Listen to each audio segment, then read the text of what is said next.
Čo, my prídeme 12.45 po pretekoch a hneď spolu začneme testovať Emu a spolu začneme testovať Paulu. Dobre. Tak to urýchlime, aby sme čisto to skončili, aby sme mohli ešte na vosky pomôcť. Dobre, tak ja odtiaľ už rovno idem tu. A ja Ja si som dám ja- paličky a hej.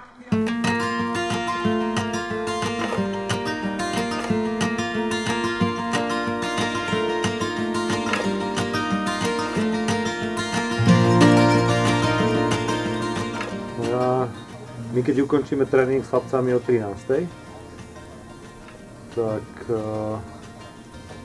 mne stačí, ja začnem 14:40. Tam je kedy? 14:35, ale on odchádza 35, takže on tam možno 30 je alebo skôr. Ale tak o ktorej? O druhej autom?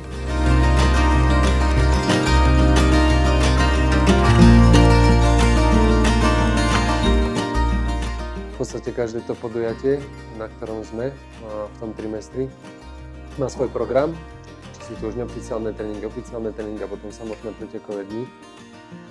Podľa toho sa vlastne ide, kým nenastanú nejaké zmeny, ale špecifické sú vlastne tie pretekové dni. A porady robíme hlavne preto, aby sme si nastavili celý ten deň, to fungovanie nasledujúci, čo začína hlavne samotnými pretekmi, kde si povieme, že kedy je podľa jednotlivých startovných čísel, kedy sú štarty.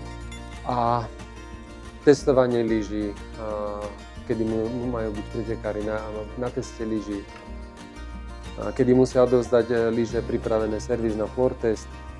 A okrem toho doprava, strava, všetko to musí mať svoj časový harmonogram, aby to proste bolo správne nastavené. Nastia potrebuje mať lyže za floor test 14:15, čiže ona by potrebovala 13:35, 13:40. Dobre, Ondrika, takže stačí. Ďakujeme. No. Ema, ty by si to mohla stihnúť vlastne pred nástrelom ešte všetko? No, Ukážu sa trate, ukážu sa plány štadióna, tých rôznych budov a miestností, kde čo sa nachádza, čo potrebujú športovci vlastne vedieť, aby sa vedeli pohybovať vlastne potom v celom stredisku. Vždy pozeráme na trati, na tie najkritickejšie miesta, ak sú nejaké zjazdy. Tam to musí byť materiálne pokryté, ak by náhodou pretekár spadol, tak aby mohol mať rezervnú lyžu, palicu. Tento tu, kde sa trate míňajú. Tá poviem. Áno, Ondrik tam a chlapci. To aj keď budete dvaja, tak sa nič nestane. Keď jedna pôjde tady, ale druhá už sa bude skúšať. Dobre?